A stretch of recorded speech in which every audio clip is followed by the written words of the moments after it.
তো এই ঈদ উদযাপন, এটার একটা হিস্ট্রি আছে, ইতিহাস আছে। বিশ্বনবী মুহাম্মদ রাসূলুল্লাহ সাল্লাল্লাহু আলাইহি ওয়াসাল্লাম তিনি যখন মক্কা থেকে হিজরত করে মদিনায় গেলেন, তিনি মদিনায় যেয়ে দেখতে পেলেন মদিনার লোকেরা 2 দিন, আউস খাজরাজ দুইটা গোত্র, তারা 2 দিন আনন্দ করে, উৎসব করে, খেলাধুলা করে।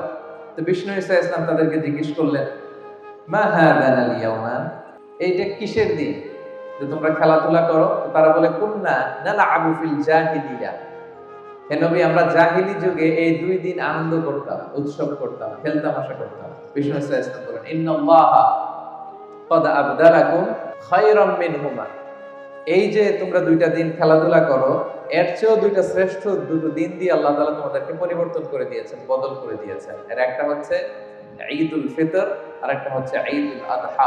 সুবহানাল্লাহ। তো বিষ্ণু ঈসা ইসলামের সেই ঘোষণার পর থেকে মুসলিম উম্মাহ, মুসলিম কমিউনিটি এই ঈদুল ফিতর আর ঈদুল আযহা এই আনন্দ উৎসব উদযাপন করে থাকে। এবং বিষ্ণু ঈসা ইসলাম বলেন, ইন্না লিকুল্লি কওমিন ঈদ, প্রতিটি ধর্মের, প্রতিটি জাতি গোষ্ঠীর আনন্দের দিন আছে। ওয়া হাযা ঈদুনা, আর আজকের দিনটা আমাদের আনন্দ উৎসবের দিন। আল্লাহু আকবার।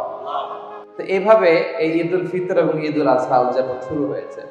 এবং বিষ্ণু ঈসা ইসলাম তিনি বলেছেন, যায়িনু আ'য়াদাকুম বিতাকবীর, তোমরা তাকবীরের মাধ্যমে, আল্লাহর বড়ত্বের ঘোষণা দেওয়ার মাধ্যমে ঈদের সৌন্দর্যকে বাড়িয়ে তোলো।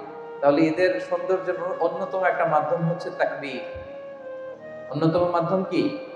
তাকবীর। আল্লাহর বড়ত্বের ঘোষণা দেওয়া। আল্লাহ হচ্ছেন সবচাইতে বড়। আল্লাহু আকবার শব্দের অর্থ কি? আল্লাহ সবচাইতে বড়। আল্লাহু আকবার, তিনি সবচাইতে বড়। He is the highest. Glory be to Allah, the most high. আল্লাহু আকবার, মানে সমস্ত প্রশংসা আল্লাহ, তিনি হচ্ছেন সবচাইতে বড়। তো ঈদের এই সৌন্দর্য হচ্ছে তাকবীর পড়া। বিষ্ণু ঈসা ইসলাম তিনি 9 তারিখ ফজর থেকে শুরু করে 13 তারিখ আসর পর্যন্ত প্রত্যেক ফরজ সালাতের পরে এই বিশেষ তাকবীর পড়াকে আমাদের জন্য অবধারিত করেছেন। এবং বিশেষ করে এই ঈদের দিনে এই তাকবীর আমরা বেশি বেশি পড়ব। ঈদগাহে আসতে যেতে, আল্লাহর বড়ত্বের, মহত্বের ঘোষণা দিতে।